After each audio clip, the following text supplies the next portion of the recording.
crucem tuam, Domine, nobis concede,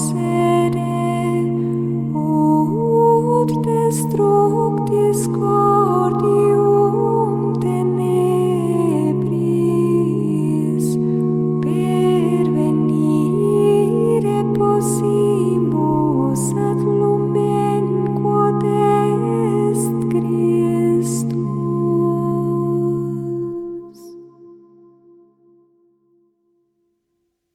24 de maio de 2025, Atos dos Apóstolos, Paulo e Barnabé na Antioquia da Pisídia, capítulo 13, versículos de 14 a 16. Paulo e Barnabé partiram de Perge e chegaram à Antioquia da Pisídia. No sábado entraram na sinagoga e sentaram-se.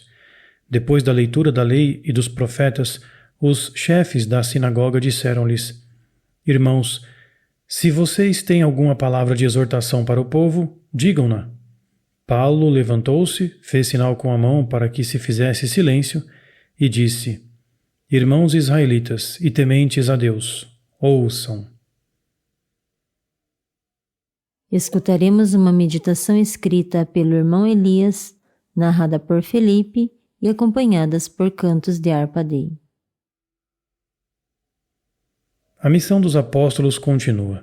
Em Antioquia da Pisídia, foram convidados a falar àqueles que se reuniram na sinagoga no sábado, tanto israelitas como outros homens tementes a Deus. Paulo aproveitou a ocasião para conduzir os seus ouvintes através da história de Israel e dos profetas até a vinda de Jesus, em quem se cumpririam as promessas e cuja ressurreição ele veio anunciar-lhes. Após o discurso de Paulo, o relato em Atos dos Apóstolos continua. Terminada a reunião, muitos judeus e prosélitos que adoravam a Deus seguiram Paulo e Barnabé, que os exortaram e persuadiram a permanecer na graça de Deus. No sábado seguinte, quase toda a cidade se reuniu para ouvir a palavra do Senhor. Ao verem a multidão, os judeus ficaram cheios de inveja e caluniaram as palavras de Paulo.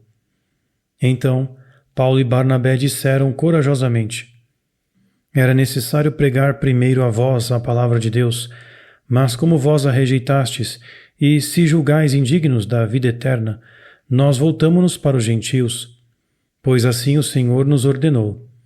Eu os coloquei como luz para os gentios, para que levem a salvação até aos confins da terra.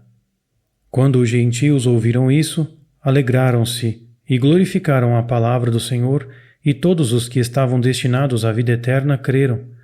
A palavra do Senhor espalhou-se por toda a região. Os judeus, porém, incitaram mulheres piedosas e distintas, bem como os principais da cidade, e desencadearam uma perseguição contra Paulo e Barnabé, expulsando-os do seu território. Sacudiram o pó dos pés contra eles e foram para Icônio. Os discípulos ficaram cheios de alegria e do Espírito Santo. Mais uma vez, a grande fecundidade da missão despertou a inveja de alguns judeus. Estes começaram a contradizer e a insultar os apóstolos. Os insultos geralmente indicam a influência de espíritos malignos sobre aqueles que os proferem. Na maioria dos casos, a oposição à mensagem do Senhor assumia um caráter feio e malicioso. Geralmente já não se tratava de uma disputa sobre a verdade, mas o coração dos judeus hostis estava envenenado por sentimentos malignos.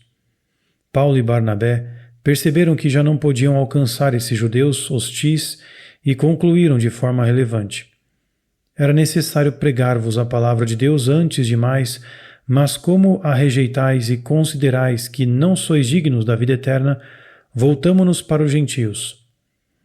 Tinha chegado o momento de não limitar a proclamação apenas aos judeus. Aqueles que se mantinham fechados à margem do Senhor não podiam passar pela porta da vida eterna, pois rejeitavam a graça de Deus que lhes concedia.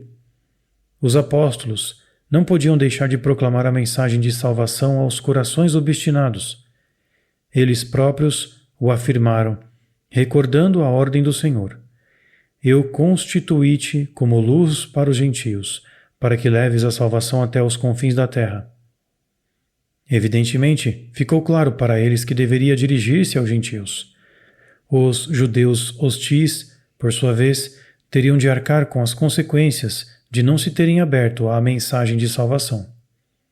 Esta é também uma lição importante para nós que queremos transmitir a fé às pessoas. Se tentarmos convencer certas pessoas das verdades da fé ou lhes transmitirmos o Evangelho, mas elas não estiverem dispostas a ouvir, então devemos voltar-nos para aqueles que querem receber a mensagem.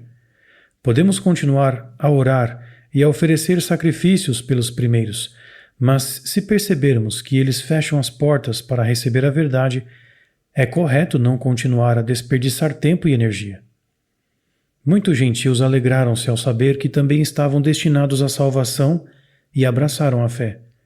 A palavra do Senhor espalhou-se por toda a região. Os judeus hostis, por outro lado, não deram trégua. Aproveitaram a sua influência e incitaram os que tinham autoridade na cidade. Assim foi desencadeada outra perseguição, e os apóstolos foram expulsos do seu território. Nessa ocasião, lemos que os discípulos sacudiram o pó dos pés contra aquela cidade, aplicando as palavras de Jesus: se alguém não vos receber nem ouvir as vossas palavras, sacudi o pó dos vossos pés ao sair daquela casa ou daquela cidade. Em verdade vos digo que no dia do juízo, a terra de Sodoma e Gomorra será tratada com menos severidade do que aquela cidade. Esta é uma advertência muito séria do Senhor, que neste caso é dirigida especialmente contra os judeus que se fecharam à mensagem do Evangelho e incitaram outros a fazer o mesmo, impedindo-os também de ter acesso à palavra do Senhor. Os apóstolos, por seu turno, seguiram o seu caminho cheios de alegria e do Espírito Santo. A antífona que ouvimos hoje diz: Senhor, dai-nos vossa luz, para que, tendo rasgado as trevas de nosso coração, possamos vir para a luz que é Cristo. Lucem tuam, Domine,